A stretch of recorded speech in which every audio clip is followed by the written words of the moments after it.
Hello, everyone, and welcome back to Lindsay Unfiltered.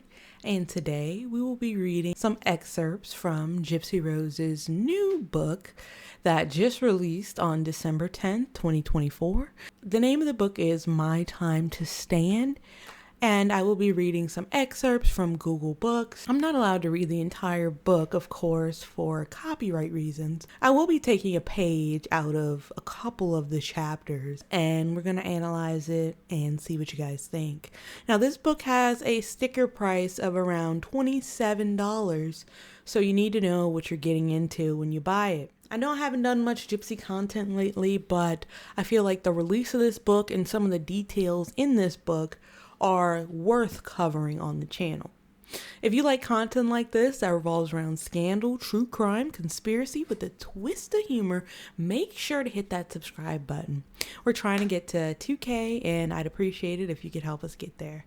Thanks, guys. Without further ado, let's start reading some of these excerpts. So, guys, we have a preview of Gypsy Rose's My Time to Stand, courtesy of Google Books. We're not going to read the whole thing. Like I said, I don't need the book publishing company Gypsy and everybody else and their mother coming at me to sue me because I'm reading her book online. I respect the fact that she has to make money off of this. I respect that her creative property, and I wouldn't want someone doing that to me. So what we're going to do is read a page out of the beginning of about 5 or so chapters, okay? And we're gonna see what we can get from that, see if she's telling the truth, draw from the knowledge we know about her and Nicholas's relationship. Let's begin.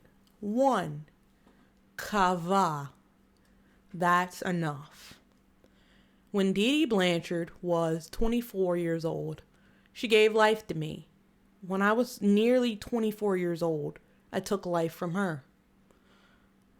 Okay. I firmly believe that by doing so, I was saving the life she had guarded with all her might, mine.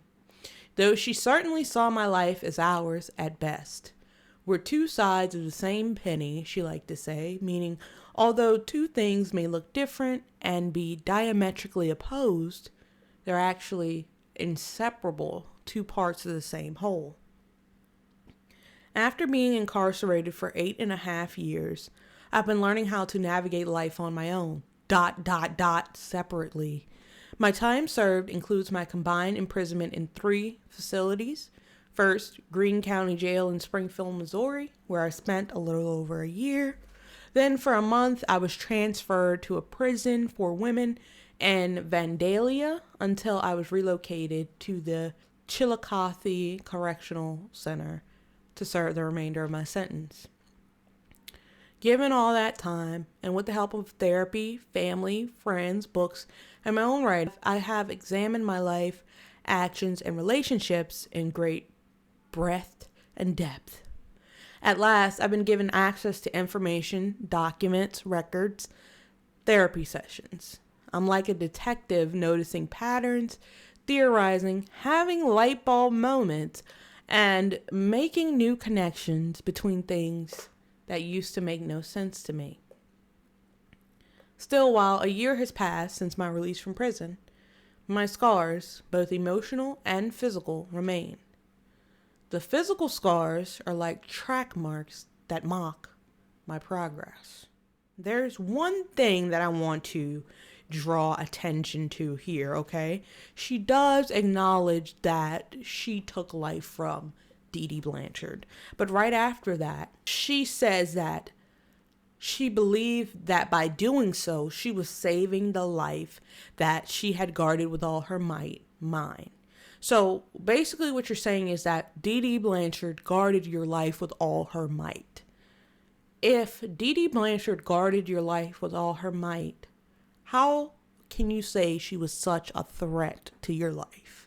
To where you felt it necessary and proper to take hers. Let's start there, okay? And that's just a small excerpt from the first chapter. Let's go to the second chapter, okay? Chapter 2, Cajun, referring to Acadians. The French-speaking people migrated to South Louisiana from Nova Scotia in the 18th century and their descendants. My mama, Claudine Dee Dee Blanchard, was all about her culture. She was 100% born and bred French Cajun from a place called Golden Meadow in the great state of Louisiana. Golden Meadow is the southernmost incorporated area of Lafourche Parish, and you can list its local residents on the front and back of a sheet of loose leaf paper. Mama loved Cajun cooking, which requires the holy trinity of ingredients: onions, bell peppers, and celery. Her birth surname was Petrie, which means clown in French. Some people confuse it and pronounce it Petri, as in the Petri dish on which penicillin was first discovered. You don't need to listen too hard to notice a distinct dialect among those of Cajun descent who lived in southern Louisiana. My mother couldn't pronounce the T sound. So when she said, "Give me that," it sounded like, "Give me that." In fact, the H dropped a lot. Shave off hair was shave off hair. No matter how her words sounded, make no mistake, Claudine Blanchard always knew exactly what she was saying. I think when you love to tell stories like she did, you learn early on to choose your words and their delivery with precision to better ensnare the listener. My mother's first big lie that I know of was when she met my dad, Rod Blanchard, in 1990. You weren't even there. You weren't even alive. Okay? Dad was 17 years old and already working as a trawler. In this part of the book, chapter 2, I feel like she's starting off by giving a description of the Cajun descent. She makes sure to let it be known for the reader that Dee Dee knows how to hook people in with her words. And then she goes on to tell the first big lie that her mother told to Rod Blanchard, which was in 1990. Gypsy wasn't necessarily around at this time, but I'm assuming it's a story she heard from Rod Blanchard or the family. Now let's go to the next chapter and see what conclusions we can draw. Chapter 3, the name of that is Share. Term of endearment, love or dear. My father was not present at my birth. As I wrestled my way out of my mama, he was getting wasted and tripping on acid with his friends for 4 days at the Tar Pond Rodeo, a fishing tournament over on Grand Isle. Minutes old and swaddled sweetly, I imagine my gaze. Did Gypsy write this? This is some really good I'm not saying that Gypsy can't have good vocabulary, but damn. Okay, I imagine my gaze enchanting my mother with a love and a fixed attention she had never known. And that's when she decided I was not to be shared. Do you know that? Did she tell you that? That's a big accusation that the moment you came out of your mother, she was like, no one has access to her, right? When they cut the cord that connected us, defensively, she held me tighter. There's no way for you to know this. It was just me and my mama against the world, she'd say. From the get-go, even when my dad decided very soon after my birth, he would give it another go with Dee Dee and try to make it work, and moved us all into a rented house not far from Claude and Emma. I appreciate the fact that my dad, still so young and carefree, would love me enough to attempt to give me a family he thought I deserved. But he and Mama still couldn't be intimate together, with my dad unable to talk himself into feeling a romantic love for Mama he never had. So he left her a second time, this time for good. My dad gave us financial support, but let's face it, he was still a kid, and whatever he strung together didn't help my mother afford the rented house. He was just a kid. He was just a kid. So this proverbial kid thing, was Rod a proverbial kid, but Dee Dee was not a proverbial kid? Why are we basically saying that it's okay for Rod to not do this or not do that because he was just a kid? Okay? She asked her parents if she and I could move in and stay with them for a while until my mother could get on her own feet. She had quit the hospital where she'd worked as a nurse's aide. We told you should have never got pregnant and you should have never married Rod in the first place, Momsy Emma said, adding a click of the tongue for good measure. But fine, you can stay here. That's when Mama and I moved back to the Blue House, where we'd live until I was about 5 years old. But that is just an excerpt from chapter 3, the beginning of chapter 3. From this small excerpt, I can draw conclusions that Gypsy sees her birth as like the turn of the century for her mother. As soon as she comes out, she says things change for Dee Dee drastically. She does not want to let Gypsy go by any means necessary. Now, could this be true? Very well so, but I don't necessarily agree with the way that she says that Rod's just a kid, Rod tried as hard as Rod did this. I understand that, she lives with Rod now and she has to play nice and love her father and try to reestablish a relationship. But I would respect it more if you were a little bit more honest in these opening pages about how there was a sense of abandonment there by Dee Dee and potentially you. You can't basically say your mother was overbearing and your father didn't do enough, but that was okay because he was just a kid. That doesn't work for me. That does not work for me personally. It might work for someone else. It doesn't work for me, right? And this is coming from Gypsy Rose's book, My Time to Stand. This is authored by Gypsy Rose Blanchard. This is copyrighted material, just letting you guys know. I'm using parts of the book to commentate on Gypsy Rose's release from prison and her reintegration into society. So I am adding commentary and relevant material. Okay, so the beginning of chapter 4 is Tebekbo. Give me a sweet little kiss. My mother always warned me to stay away from men. Now I knew why. He was touchy-feely, and I thought that's what grandpas were supposed to be. Affectionate, close, like a daddy, except smelling a little staler.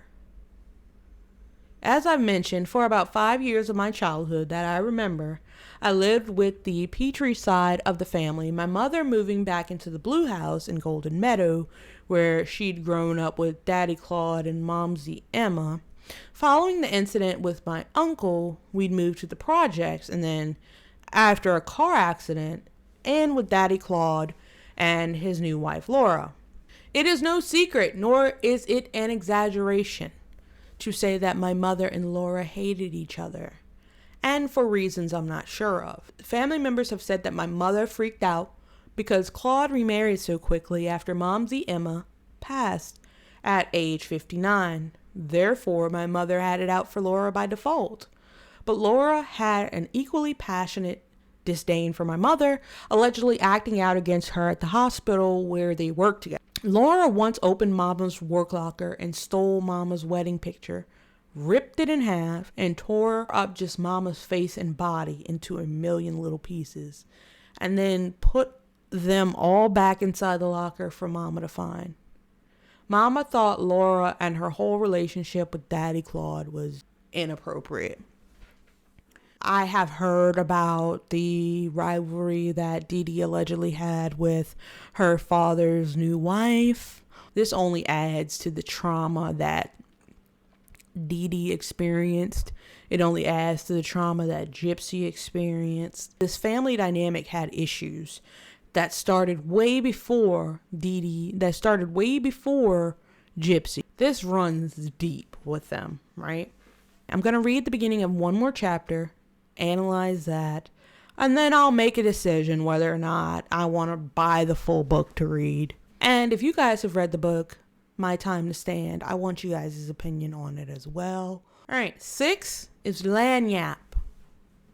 A little something extra you probably weren't expecting. Everyone in Mama's family knew she was a hoarder. I told you guys, when we looked at those crime scene photos, that house was a house that hoarders lived in, right? Before we arrived in Springfield, Missouri, when I was 15 years old, we had been traveling light. With just the clothes in our suitcases and a few of our favorite things, my mother's baby pillow and my stuffed blue dog, ingeniously named Blue Doggy, we bounced around from the time I was 8.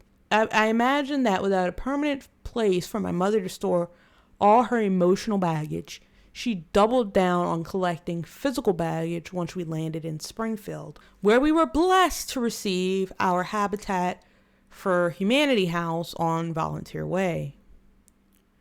We frequented yard sales and bought crap just to buy it. It looked like it.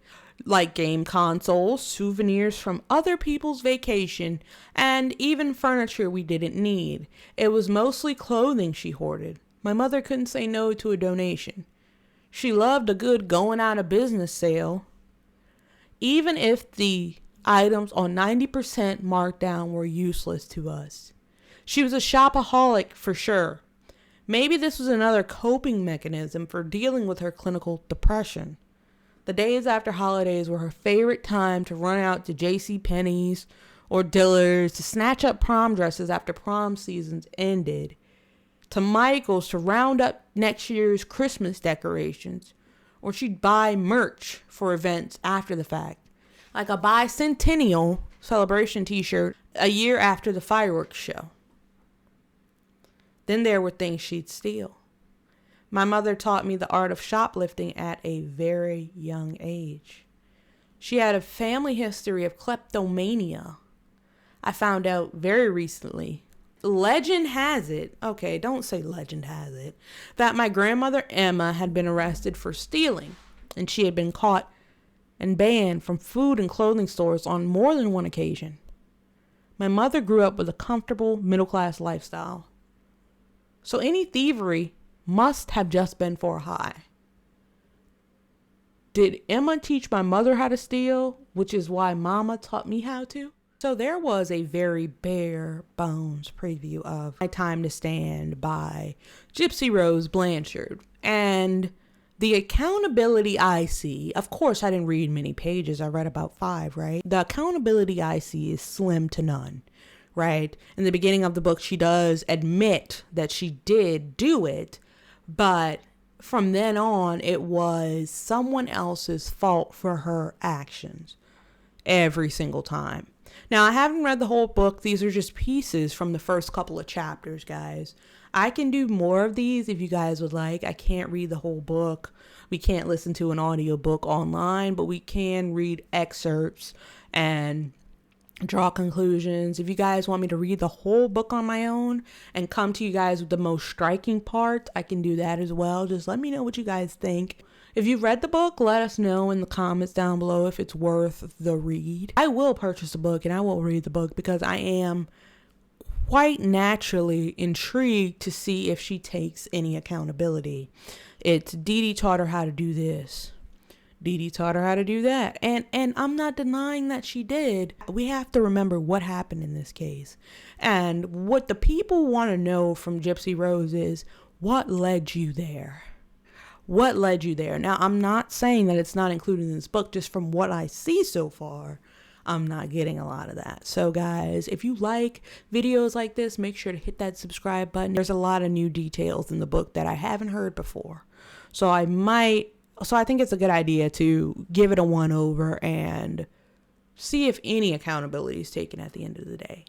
This has been Lindsay Unfiltered. I appreciate you guys so much. Bye now.